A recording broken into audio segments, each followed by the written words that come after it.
All right, for this media exploration, you will need your whole drawing kit. All of your pencils, your charcoal pencils, your layout pencil, pencil sharpener, blending stump, your sandpaper. I don't know why I always forget what this is called. Your sandpaper. You'll also need a ruler and something, if you can find, that is somewhat small that would fit on your page. So I've got a candle with a lid to be able to trace to make circles. It's just gonna make your life a little bit easier. This is optional. If you just wanna hand draw circles, you can do that too. But I have a lid to my candle and I'm gonna use that as a tracer.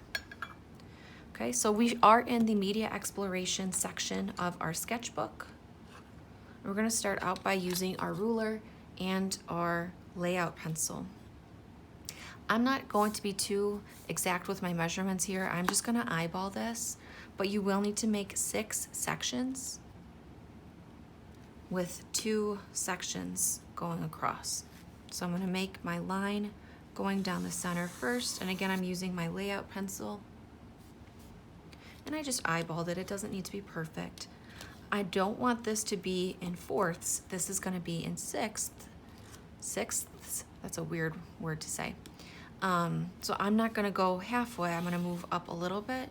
And if you have something to trace, now would be a good time to just make sure you have enough room around it.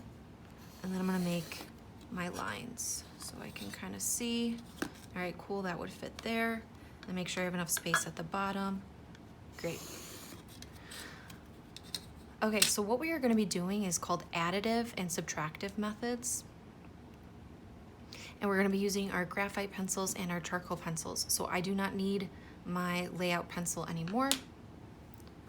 I am going to trace all of my circles first, just to give me something to get started with, and then I can just move this off to the side when I'm done. Again, this is optional. If you don't have anything to trace, that's fine. I'm gonna look at the ends of my pencils before I just go and grab one. You will notice that they have 3 different sets of letters and numbers on them. So your 2H one, this is gonna be the one that gives you the lightest line. That's because this pencil does not have super soft lead. So actually, if I were to order these, it would be 2H, and this one doesn't blend as well. And then as I move down, the HB blends a little bit better, and the 2B blends the best. The reason is because this lead, sorry for being so shaky, this lead has the softest kind of density, so you can blend it really easily. All right, so I'm gonna start with my 2H pencil. So again, my 2H. Make sure your pencils are nice and sharpened before you get started. I'm gonna hold down my tracer and I'm gonna go as closely as I can to the edges and trace circles in every single one. Once again, this is a media exploration, so it does not need to be perfect. And swoop. Okay, do that on the other side. Whoop. So if you get stuff like that, totally fine. If you want to freehand this, please make sure that your circles fill up most of your sections. Don't make teeny tiny circles. It's going to be really difficult for you to get kind of an idea of how these materials work. So it's better to have larger spaces. All right, so for this first one, I'm just going to do an additive method, meaning I'm only adding material to it. I'm not doing anything else other than just adding. I'm gonna use my HB pencil. And then here's one really great word of advice for you all. Whenever I'm filling in, especially larger areas, I'm not holding my pencil parallel to my paper. That doesn't give me a lot of surface on my pencil to work with. Instead, practice holding your pencil at about a 45-degree angle, and I have more lead, and it will not take me nearly as long to fill in my space. So I'm gonna go along my edges first, and you'll see why I'm doing this in a minute. Kind of working a little bit in a circular motion, kind of moving not my whole arm, but just my wrist. Look at the flick of the wrist. And I'm going just along my edges so you can kind of see a little bit round. If you need to turn your paper as you work, that helps too. Okay, so I'm working really quickly. You might want to work not so quick. Okay, and this does not need to be perfect. And then I'm just going to lightly fill in that center. So now here is where this blending stick is going to be your best friend. I have some spaces that I did not quite fill in all the way, and instead of worrying about making it perfect with my pencil, I'm going to use this blending stick, and again, kind of using a circular motion. This time I'm moving my whole arm, and I'm going to notice I'm not holding it parallel or perpendicular, sorry, to my paper, meaning straight up and down. I'm holding it on an angle. If you hold it straight up and down, you're gonna ruin your blending stick and not be able to get any detail when you try to use it later on. So make sure that the top of this is always kind of in a cone looking shape. So again, I'm just working in a circular motion, blending out all of the lead. Doesn't need to be perfect. If you want to go in and do some touch-ups on the edges with your eraser, you can. Okay.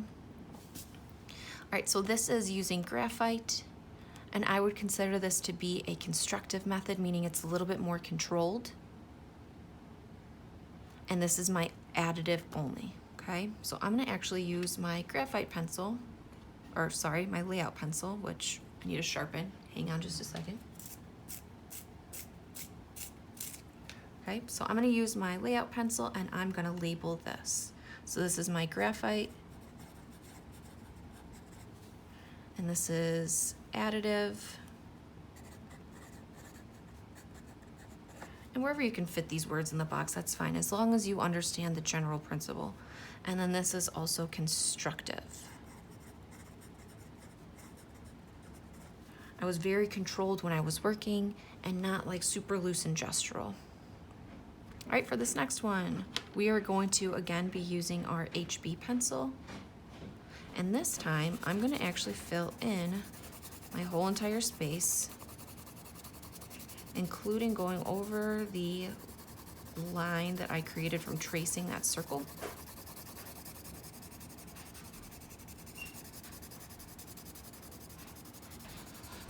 Once again, I'm not holding my pencil perpendicular. I'm actually holding it on an angle.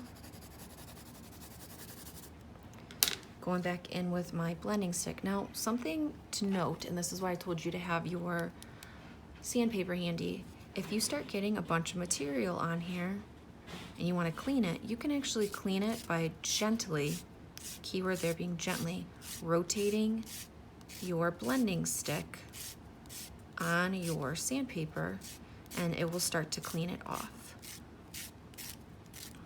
Okay, you can also clean it off just by, maybe you have like on the next page, just kind of cleaning it off, and use this page just to kind of clean off your tools, including maybe your eraser if it starts to get kind of gunky. That's fine too. Okay. All right, so now I'm gonna go back here using my blending stick. And I didn't press too hard on my pencil, meaning I didn't apply too much pressure. That way I can still see the outline of my circle. Okay. All right, now I'm gonna go in with my eraser, and this is my subtractive method, meaning I started with a ground of pencil, making kind of like a background. And now I'm gonna go along the edges of where I drew that circle, and this is why it was important not to draw too dark. Doesn't need to be perfect. And then I'm going to erase away. So this is a subtractive method. I started with material, filling in the whole space, and then I erased. I don't like to have these, I call them little eraser boogers, flying all over my surface. So I like to have a trash can nearby, or maybe a scrap piece of paper to kind of dump them onto. So I'm gonna grab a piece of paper, gently kind of brush those down, or you can kind of shake your paper, but don't go, it's gonna go everywhere. So now I have kind of a contained area with all of my eraser boogers. Okay, so I'm going to label this one Subtractive. So anywhere in this box is fine. And if it gets on your circle, that's okay. This is, again, just some practice. All right, for this last one, we're going to do a combination of both. So again, going in with my my HB pencil, doing the background. Again, this doesn't need to be perfect. I'm gonna work rather quickly because I think you kind of understand where I'm going with this. And because I'm doing both, I'm gonna put my background in first, kind of lay that ground in with the pencil, go in with my blending stick, fill in the areas I missed.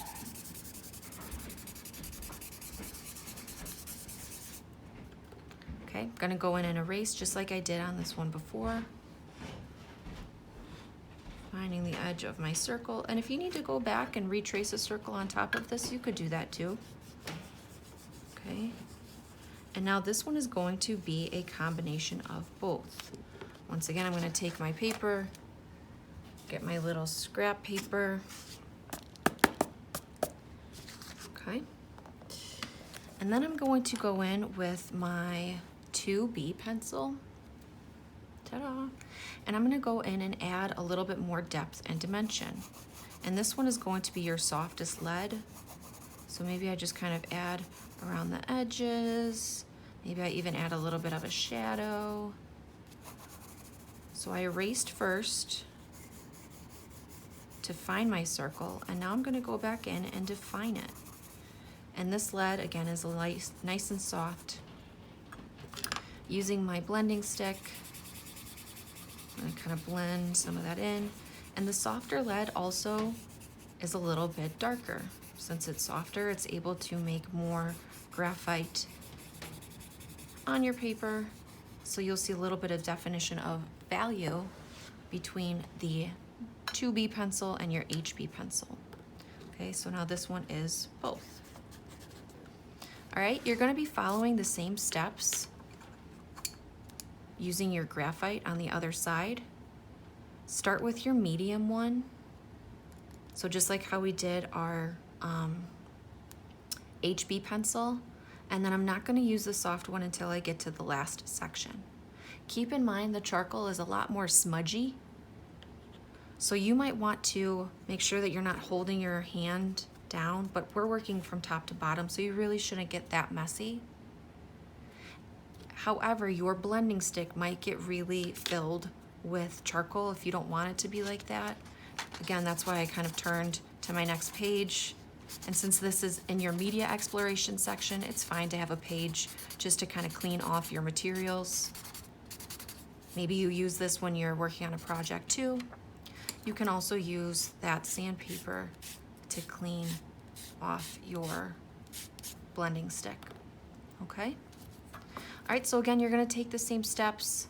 You're gonna start with your medium,